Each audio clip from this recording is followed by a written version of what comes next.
दोनों सीट बेरमो और दुमका पर जो जीत हुई है यूपीए की, उसको लेकर भी चर्चा हुई। हम लोगों ने मीमांसा किया और यही पाया कि हम लोग जीतते जीतते रह गए और वो लोग हारते हारते जीत गए। जहाँ जो भी कमियां हुई हैं उसके हम लोग और चिंतन करेंगे, मजबूती के साथ आगे बढ़ेंगे। मुख्य रूप से यही विषय था आज के बैठक का। विधायक दल की बैठक बुलाई गई है सत्र के लिए, तो सत्र का विषय तो होगा ही नहीं, उस पर लोगों ने चर्चा किया है, लेकिन जो बात होगी वो फ्लोर पे कल क्या परिस्थितियां आती हैं, किस प्रकार से वो लोग बात रखते हैं, क्या करते हैं, जो भी बातें होंगी कल फ्लोर पे होंगी। 11 महीने के कार्यकाल को क्या जनता ने मोहर लगा दिया?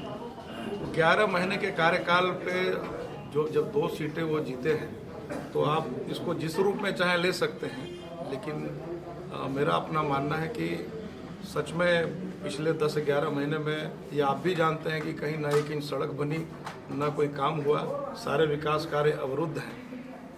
चूँकि वो दोनों जीते हैं तो मैं लोकतंत्र में जीतने वालों की जो है वो उनको मैं बधाई देता हूँ, दोनों लोगों को बधाई देता हूँ। जेएमएम ने कहा है कि बोरो प्लेयर को आप लोग मैदान में उतारें, अब बीजेपी का सुपरा साफ होने की दिशा में है। देखिए, जब लोग चुनाव में जीतते हैं तो अति उत्साह में रहते हैं, लेकिन जेएमएम को खुद ही सोचना चाहिए कि जिन परिस्थितियों में उनकी जीत हुई है, पिछली बार 13,500 से हम हारे थे चुनाव दुमका में, अभी लगभग वो आंकड़ा आधा से भी कम हुआ है।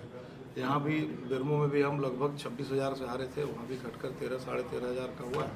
तो ऐसा उनको नहीं सोचना चाहिए। अब जिस प्रकार से जेएमएम और कांग्रेस की सरकार झारखंड में चल रही है, वो झारखंड की जनता बढ़िया से देख रही है, इसलिए कोई कन्नी नहीं काट रहे हैं। और हम भारतीय जनता पार्टी के प्रमुख विपक्षी दल है, हम कन्नी कैसे काट सकते हैं? किसी भी मुद्दे पर कन्नी नहीं काट सकते। तो बीजेपी कल तक सरना को हिंदू कह रही थी। मैंने कहा ना कि कहेंगे, अभी भी थोड़ा कहिए। मैंने कहा ना कि पार्टी ने तय किया है कि फ्लोर पे जिस प्रकार कैसे क्या बात रखनी है, क्या करनी है, वो हम लोग फ्लोर पे। बीजेपी हमेशा सरना को हिंदू कहते आ रही है। मैंने कहा ना कि इस विषय पर इतना ही कहूँगा कि कल फ्लोर पे सारी बातें होंगी। हमारे सारे वरिष्ठ नेता जिनको भी बात रखनी होगी कल फ्लोर पे। ठीक है। बाल बच गए। अब इसके कारण क्या हैं, ये समझने की आवश्यकता है। पार्टी इस पर विचार करेगी कि आखिर इतने कम वोटों से हम हारे तो क्यों हारे, कहाँ चूक हो गई, कहाँ मेहनत में कमी हो गई। तो कई कारण होते हैं हार और जीत के।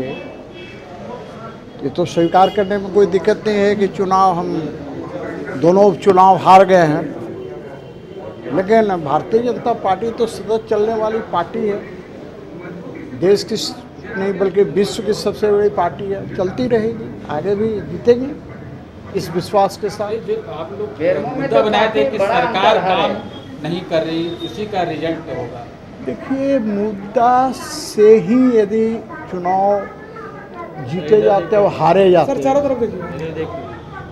तो ऐसा है कि बिहार में कम काम हुआ है क्या, लेकिन एमओआई गठबंधन, मैं तो कभी कभी कार्यकर्ताओं को बोलता हूँ कि निराश मत हो भैया। कुछ सेक्शन ऐसा है जहाँ सोना का महल भी बना के दे दोगे तो भी तुमको भाजपा को वोट नहीं देंगे। तो सवाल है कि बहुत से फैक्टर्स काम करते हैं। यहाँ भी ये फैक्टर काम किया है, बिहार में भी फैक्टर काम किया है, आज भी कर रहा है और आगे भी करेगा, इस पर कोई दो राय नहीं। लेकिन जो बाद बाकी बचे हुए हैं उनके बीच काम करना है भाई। कम से कम बिहार में 2 सेक्शन तो ऐसा है जिसका गठबंधन है, वो तो आपको वोट देने से रहे। मैं नहीं कहता एक्सेप्शन इज एवरीवेयर, लेकिन सच्चाई ये है कि चुनाव में हार जीत के बहुत कई पैमाने होते हैं, तो एक पैमाना पर जीत और हार नहीं। जेएमएम कह रही है कि आपसे बधाई देने के लिए कि सरकार हमारा बहुत अच्छा काम किया 11 महीना में, सीपी सिंह बधाई देंगे। तो देखिए, जीत की बधाई दूंगा, सरकार काम अच्छा कर रही है इसके लिए बधाई नहीं दूंगा, क्योंकि सरकार इतनी निकम्मी सरकार आज तक झारखंड में कभी नहीं रही है। followup.in, like, share and subscribe. www.thefollowup.in